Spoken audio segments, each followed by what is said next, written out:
Alex, can you hear us? Like, was that just pure fiction, or was it? Oh, we can't hear him. That's when I read that. Like, Okay, so speakers just through there.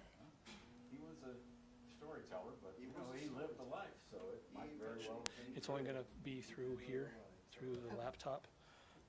Everything, That's a funny. like I said, is So how will, like, if he has a question, how will they hear him? they'll be able to hear. You just have to turn it up and be quiet. Okay.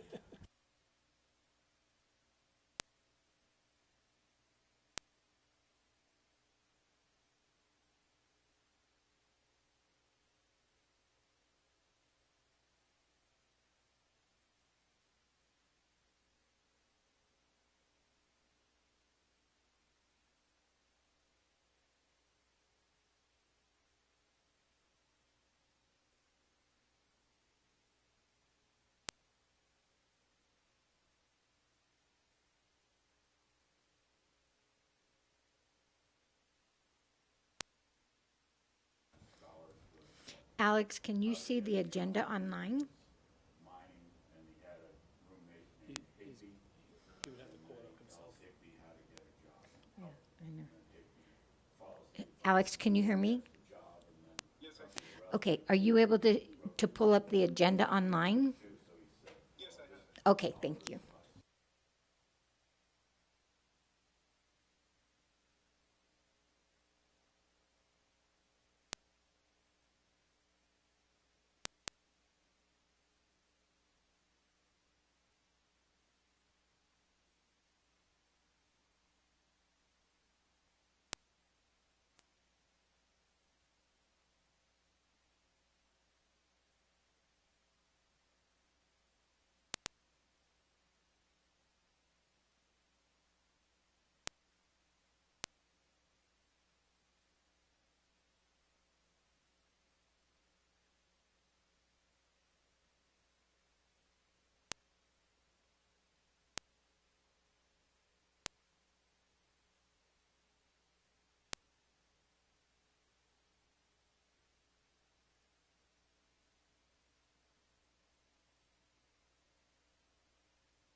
seeing the clock's off. We're way past 3 o'clock, but that's your timer.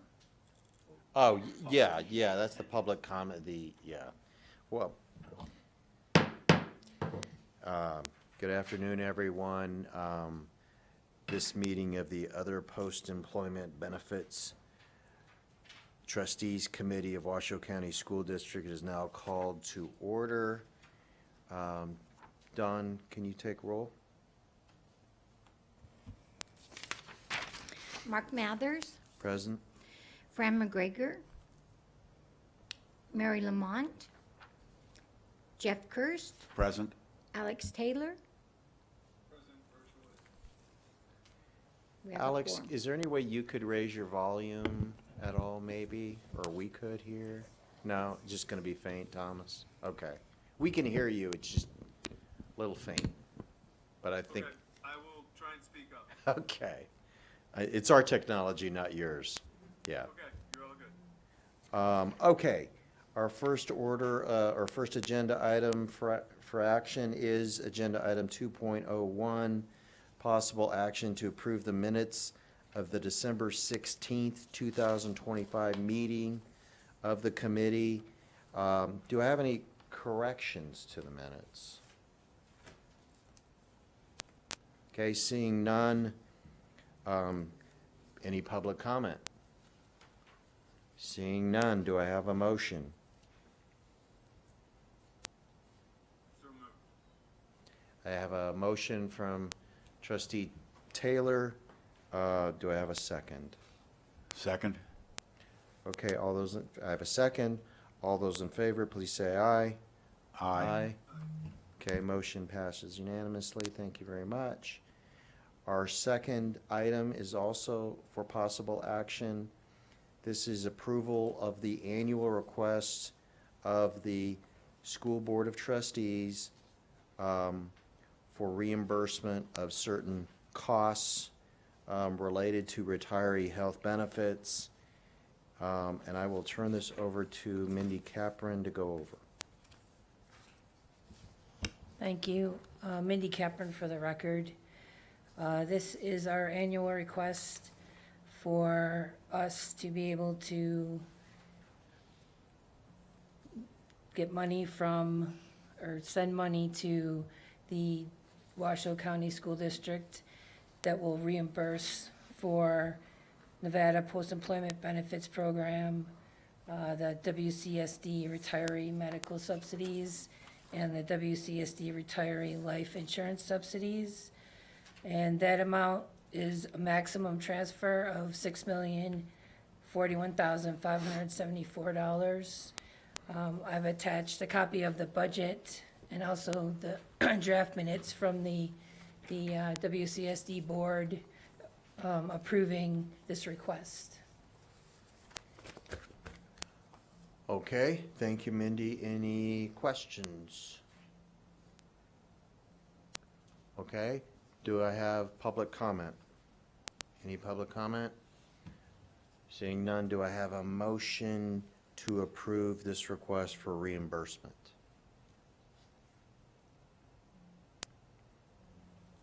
Jeff Kirst, I'll make a motion to approve the request for reimbursement for the $6,041,574. Very good. Do I have a second? Second.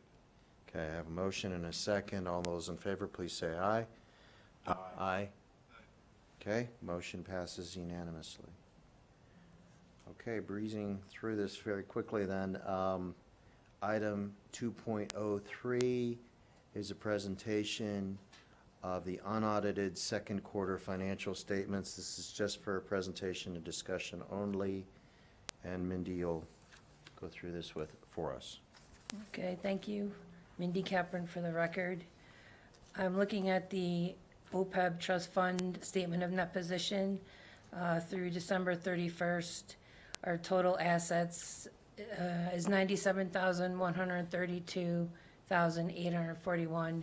You'll see there that RBIF is 22,549 of that balance, and the U.S. bank balance is 74,486,000.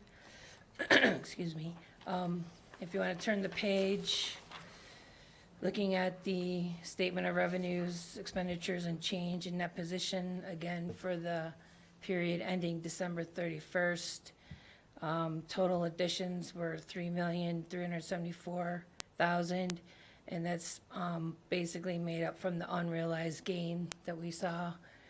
The total deductions from this is $23,437, and our change in net position through December is $3,350,699,000, bringing us to that net position of $97,132,840.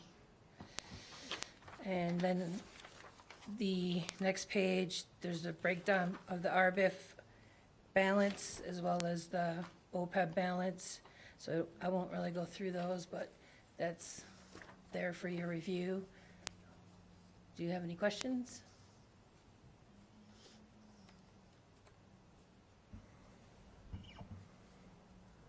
Okay.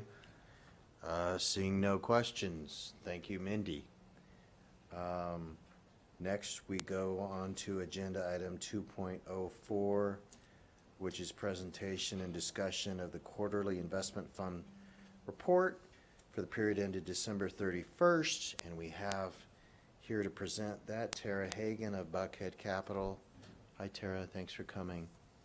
Good afternoon, members of the board. Tara Hagan with Buckhead Capital. I am going to start on page 27. This is the investment report as of 12/31 for the OPEB Trust Fund. On the upper left-hand corner, you'll notice the portfolio characteristics, a little over $97 million in assets under management in the trust. I do want to bring to your attention a correction on the distribution by market sector. So that upper right-hand corner, the percentages are not correct. They're correct on the next page, but I'll just walk through it quickly. That liquidity account, just like it sounds, right, it's usually your money market. There was a little excess in there last fall, approximately, and so we did invest a little over $3 million in a U.S. Treasury bill. So that actually should be included in that liquidity account percentage, which is a little low. It's about 4.5%. And then the matching account that U.S. Treasury is in the matching account. So that matching account is not 75.6%. It's actually 72.26%. And then the excess money is correct. So just as a quick reminder, that matching account contains those U.S. Treasury strips, zero coupon, matched out, laddered out for those expected cash outflows for the next several years. So let's just go to the next page. This is just a little bit more detail on that asset allocation with the 72% there. And the $4.3 million in that liquidity account, and then the $22.5 million in the RBIF. And then I do want to just bring to your attention,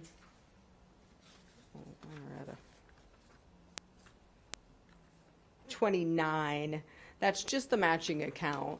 But you can see, we talked about this a little bit last time. You notice that $2.5 million in unrealized losses. That's just that continuation over the last 12 plus months of that steepening of the yield curve. And that's particularly evident starting at sort of your 10-year Treasury mark. And so you go 10, 20, 30, you get to 30, and that's really about, a 50 basis point difference over the last 12 months in that curve. So that's causing that unrealized loss there because of that steepening. The next is the RBIF account. So obviously, as you may recall, this is managed by the PERS, Nevada PERS, and it is kind of your typical balanced account with your 60%, in this case, in domestic equities and 40% in government bonds. You can see so this is a fiscal year to date.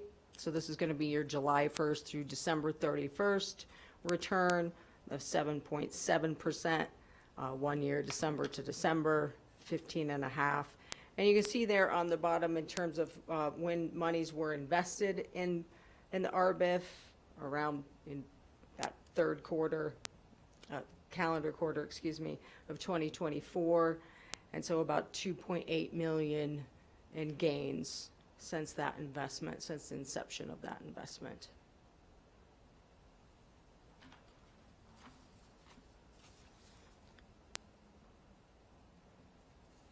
And then just quickly on page 32, I just wanted to call out to you on that treasuries, if you're looking at the money market, obviously there in the first part, and that second treasury, that's the 3.3 million units that matures in June. That's the one that's actually in the liquidity account.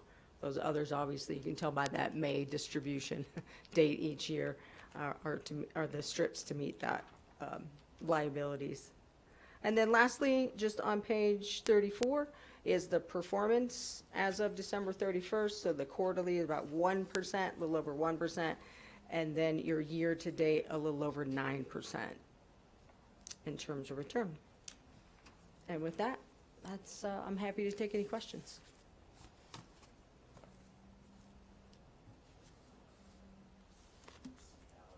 Yes, so one question, Alex Taylor. The performance that you're showing there quarter to date, that's a quarter to date ended 12/31. So none of this would reflect any investment, most likely losses in the first quarter year to date. Is that correct? That's correct. Yep, that's absolutely correct.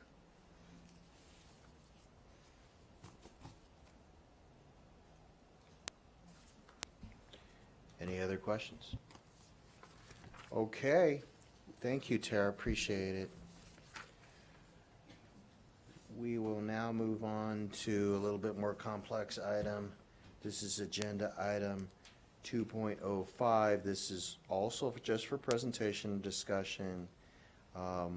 This has to do with our Form 990 that we file with the IRS, and so I'm going to let Mindy go through that and kind of cover any topics you feel we need to cover. Thank you. Mindy Capron for the record. I'm looking at the 990, Form 990, excuse me, and the first thing I want to point out, everybody asked me, the form on the right-hand side says 2024. That's the way the IRS categorizes it, but it's technically for the, excuse me, fiscal year of July 1st, 2024 through June 30th, 2025. So this is the most recent, excuse me, most recent tax return. So we're up to date on those. This is classified on this tax return as a 501c9, which is a tax exempt organization, but it's not exempt from filing this annual informational return. So that's why we're doing this.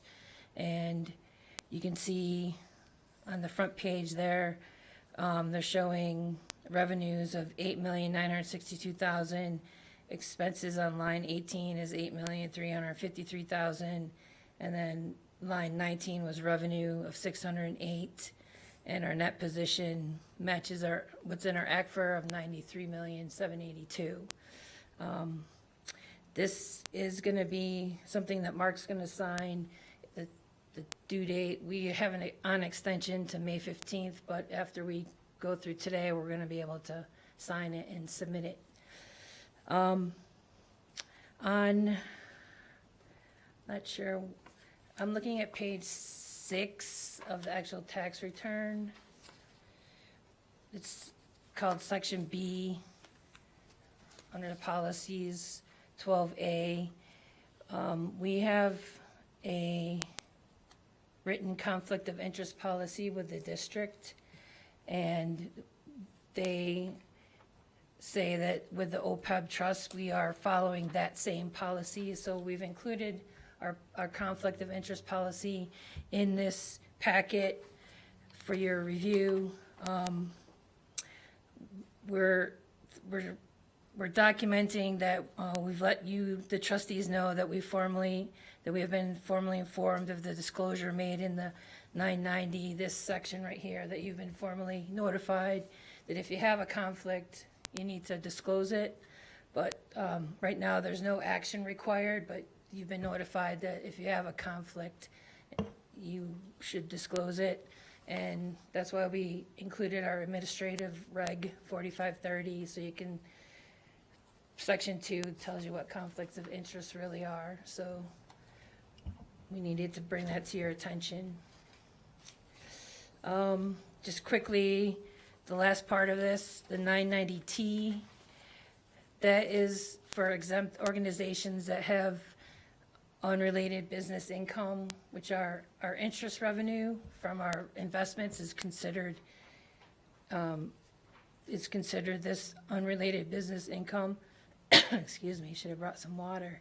So if you have $1,000 or more in that category, you have to fill out the 990T. But since we set that aside for payments of benefits, we don't have to pay any tax on it. So that's what, on the front page here, line 4, you'll see tax amount is 0. So that's what I wanted to point out. Does anybody have any questions? So I just wanted to kind of talk about our administrative regulation 4530 and the conflict of interest issue, because I know sometimes, right, obviously that's a source of maybe, I don't know, anxiety, I don't know, for some. And you know, it's good Kevin's here too.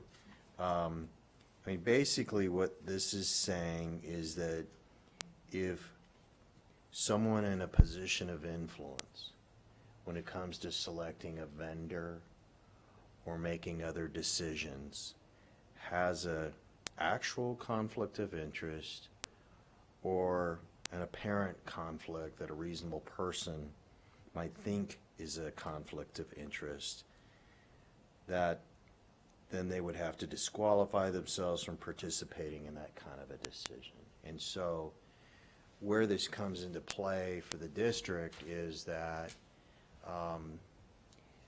you know, if I wanted to, if I was heading up on a request for proposal evaluation panel, or maybe there was no competitive selection process and wanted to hire a company of which I have an equity interest in, or my wife works for, child works for, right?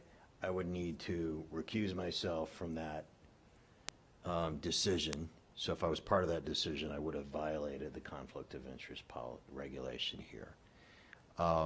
It's not to preclude a company with a family member from ever doing work with the district. It just stops those that have a conflict of interest or an apparent conflict of interest from being involved in the decision-making process relative to that vendor.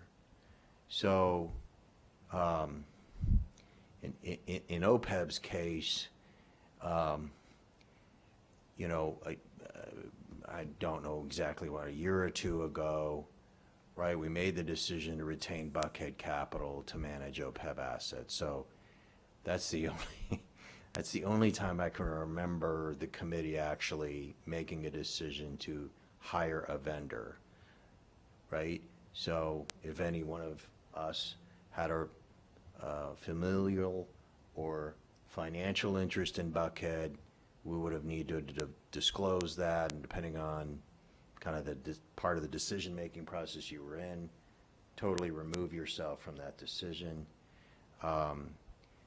The other vendors that do work for the trust, you know, we're usually piggybacking on a district contract, and I'm not sure that's come to the trustees for an approval on. But I just wanted to kind of clarify, what are you trying to tell us, Mindy and Mark, about conflict of interest? And so I'd be hard pressed to really point out to any situation where it would even be relevant, but it is important for us to disclose these ethical standards to you.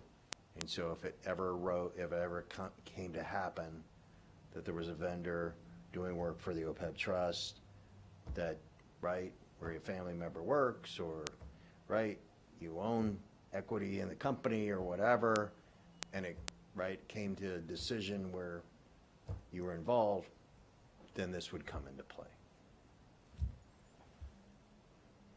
So now we've done our annual disclosure. Okay. Any questions about that? Jeff Kirst, I do not have questions about that. Could we go back to the tax return? Yes. We're on the fiscal year that ends June 30. And then what is the extension you said?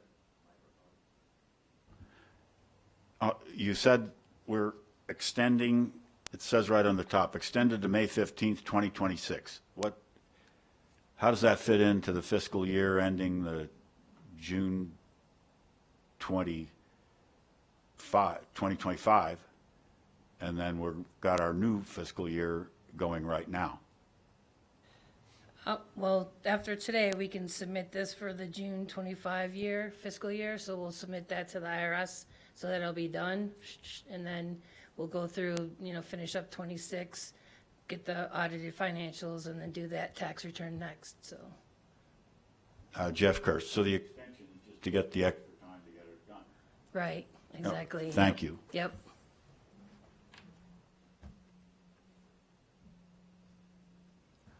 Any other questions? Okay, and that is not for action.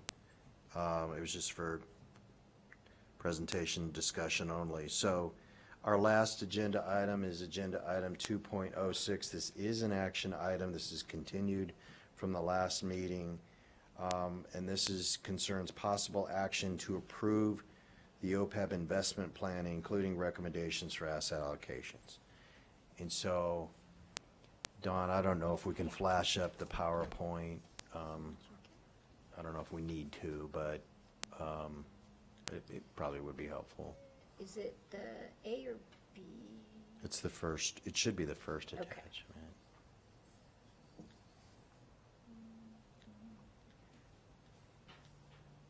There you go. I don't know if you can max, anyhow. So you'll recall, so I'll be presenting this. You'll recall that annually, we have to review our investment plan, and that includes a review of our asset allocation. And this is a requirement due to the fact that we pulled assets out of the RBIF account and created our own asset allocation for those monies.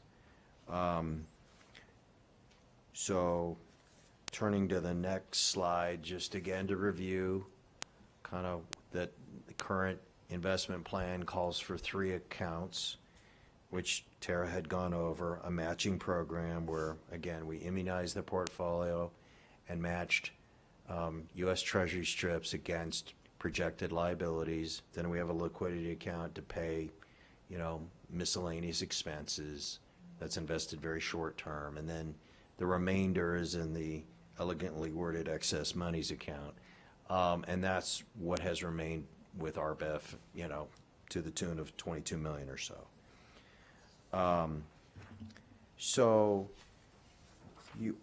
We had a discussion at the last meeting about how RBIF manages the fixed income portion of the RBIF portfolio, and one of the questions had to do with, well, it was noted that their fixed income portfolio, RBIF's, is a treasury-only portfolio. So it does, they do not access all of the types of fixed income instruments we can, called for in our NRS 350.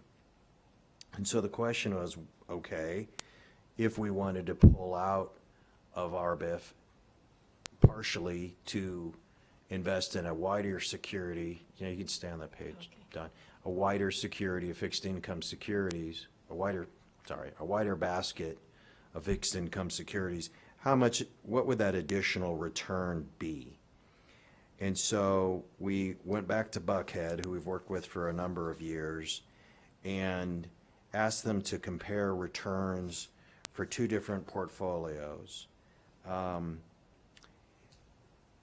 First is what they call their core portfolio against RBIF returns. And so on slide 4 of the presentation here, you can see what those excess returns were. They've been in excess of 120 basis points pretty consistently over the last 1 to 3 years. So that gives you a sense of the outperformance when you can invest in mortgage-backed securities and corporate notes and asset-backed securities, those kinds of other fixed income bonds. So it kind of proves out, right, with those other types of instruments, right, you can but you can generate a significantly higher return. The next slide kind of just expands that a touch. It actually compares 2 of Buckhead's portfolios. So we've got our core portfolio, and we compare that to the relevant Treasury benchmark, and you can see those excess returns, and then you can compare their Buckhead's core portfolio against RBIF's performance. In either case, again, there's outperformance. They have different durations, which is the reason why there's different excess returns there. But again, just to show that if you broaden, what you can invest in terms of fixed income securities, again, you should, and we have generated excess returns. So you could say RBIF is leaving money on the table by only investing in treasuries. Yes, it's a simple portfolio. Yes, expense ratio for that portfolio is much lower. But is this net returns, Tara, or gross outperformance? Does this include Buckhead's fees or not? Okay, so it does not include Buckhead's fees, but your fees are less than 20 basis points. Yeah. So Any questions on that before we talk about equities? Okay, so then the next question had to do with the fact that RBIF's equity allocation kind of similarly kind of limits itself. They don't have any exposure to smaller mid-cap stocks, and that has not hurt them in recent times. Also, their foreign exposure, again, is limited to the EFA market and large and mid-cap stocks. We note there's no exposure to real estate or commodities either, and we believe we could invest in those. So, again, a fairly limited portfolio. Maybe it hasn't negatively affected returns being exposed to large cap stocks, but we know over time there's reversion to the mean, and there is value in investing in small and mid cap stocks. So the next slide try to very simplistically model if we were to gain exposure to small and mid caps, how would that compare to RBIF's portfolio? So again, they're completely invested in large caps, so they have an S&P 500 passive index fund, basically. And then we just took the Russell 3000 index. Their definition of large cap is a little different, but anyhow, we modeled what that would look like so that you can see how much would be invested in mid and small caps. Obviously, that number moves around, but just a kind of a sample portfolio for you. Next page.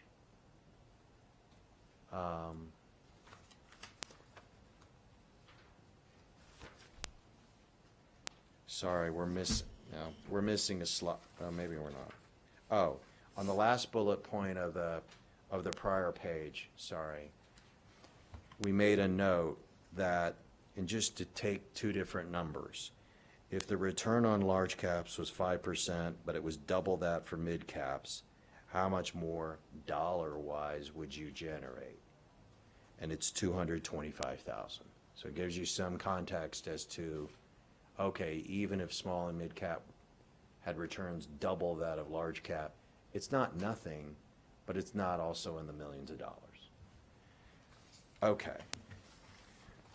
So by doing that, we wanted to show, answer the questions from last meeting that had been raised regarding fixed income options and also small and mid cap equities.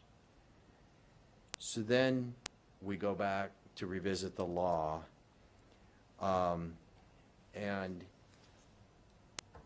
what the law says is, in order to unilaterally withdraw from RBIF and hire an external manager and manage your own portfolio based on the constraints in law, the market value of your investments at the end of the fiscal year have to exceed $100 million. So that's the measuring date, is the end of the fiscal year. If you're over $100 million, then again, you see what you can invest in, which is a little broader than what RBIF invests in, as we talked about. If the market value of OPEB assets is under $100 million at the end of the fiscal year, we would have to go back to the Committee on Local Government Finance and ask permission to construct our own portfolio in the asset classes we determined were appropriate. Then we're locked into that asset allocation as long as we stay under $100 million. If we wanted to adjust that asset allocation while we remained under $100 million, we'd have to keep going back to the Committee on Local Government Finance. So that's, I think, important. So then on the next slide, we wanted to kind of play out, are we going to cross the $100 million threshold? This was before recent events that we modeled this. But you can see the assumptions and what our projection, just based on, again, a 6.5% return for what's in RBIF and we assumed all our unrealized losses and the matching program zeroed out, and, we just tracked the market on the liquidity account.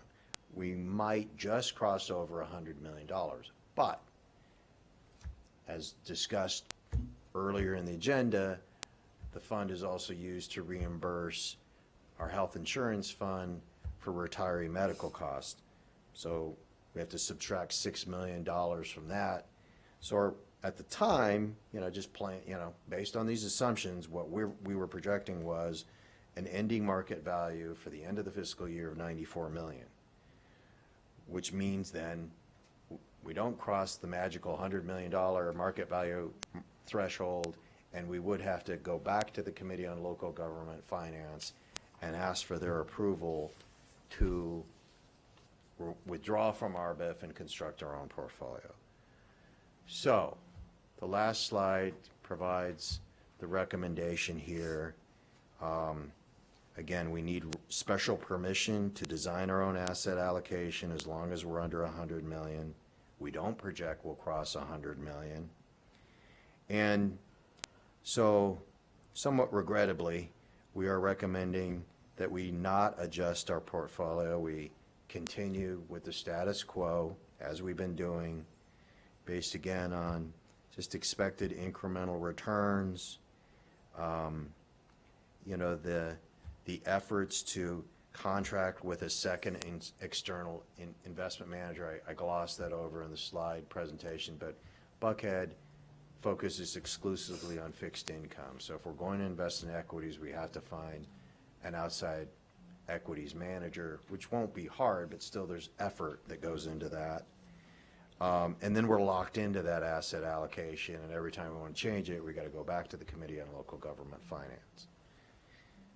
Significantly, the view here is, you've probably read in the papers, the Douglas County School District is in the red. They have a negative fund balance position in their general fund and other funds. There's another district in the state that's close to or at that point as well. So there are a number of school districts that have financial difficulties, to put it mildly. And so the Committee on Local Government Finance is actually going through the paces with those districts to develop a workout plan for those districts to get back in the black.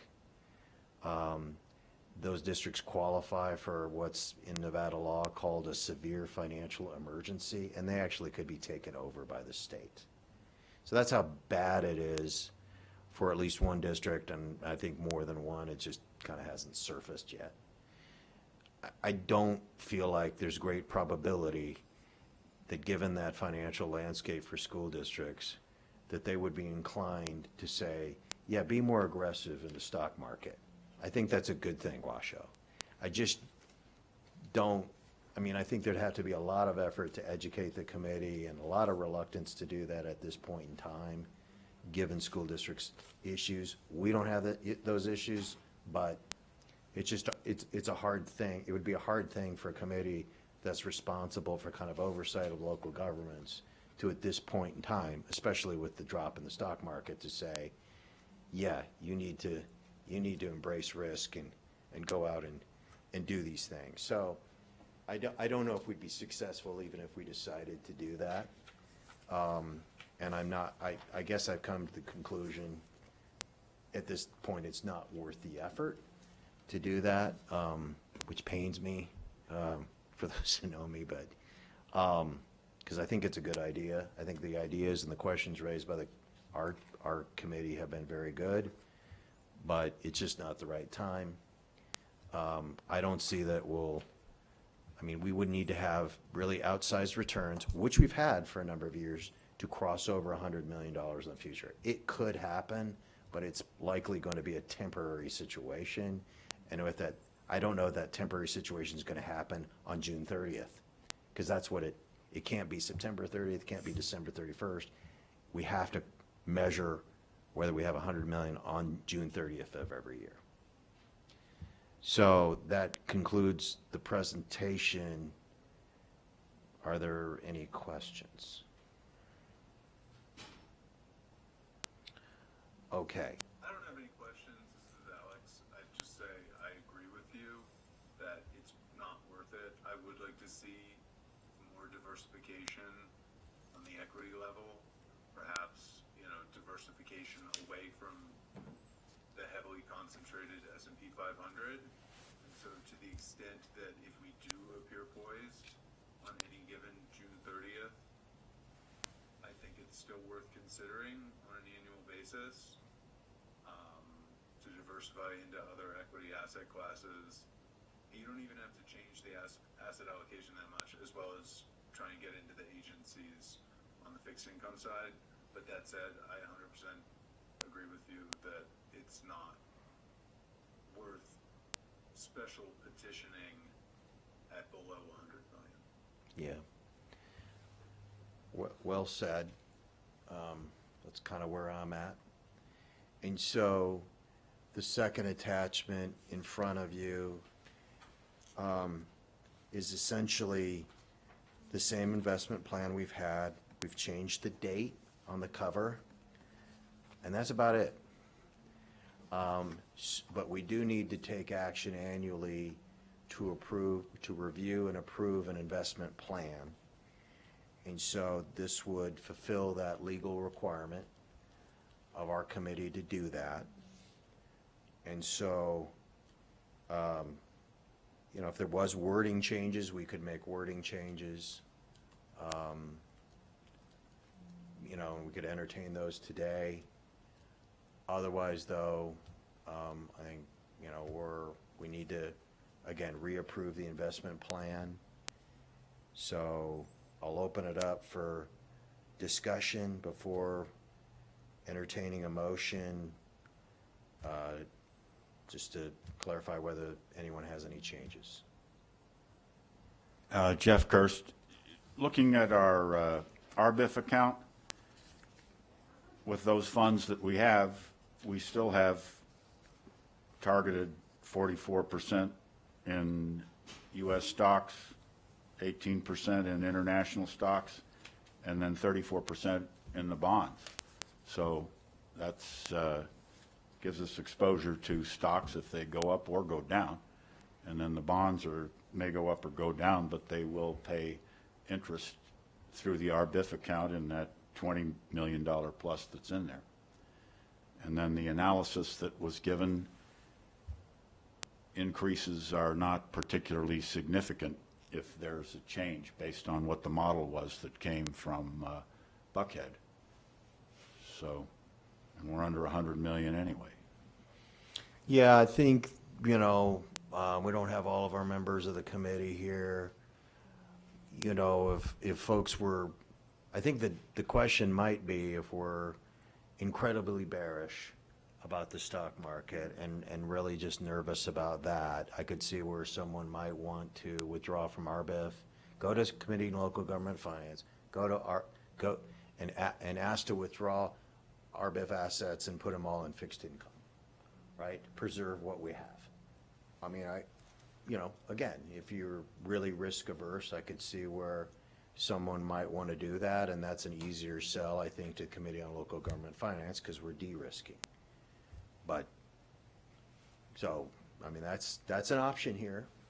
And we could do that if someone felt that way. Jeff Kirst, our thinking with buying the strips was that we would match those to what we thought might be the subsidy that we needed for the people who benefit from it. So we did match it, and then we had the good luck of the stock market going up some more, so that our BIF account appreciated dramatically. I think the judgments we made earlier were correct for what this OPEB is supposed to be doing. Thank you. Yeah, I feel good too about what we did, especially now. With that, I guess I'll first ask for any public comment. Okay, seeing none. Thomas, come on. Do I have a motion then to take action on the investment plan that is attached in included in your packet. Jeff Kirst, I'll make a motion that we approve the attached investment plan as outlined in the packet. Okay. Do I have a second? Second. Okay. Any further discussion? Okay, seeing none, all those in favor, please say aye. Aye. Aye.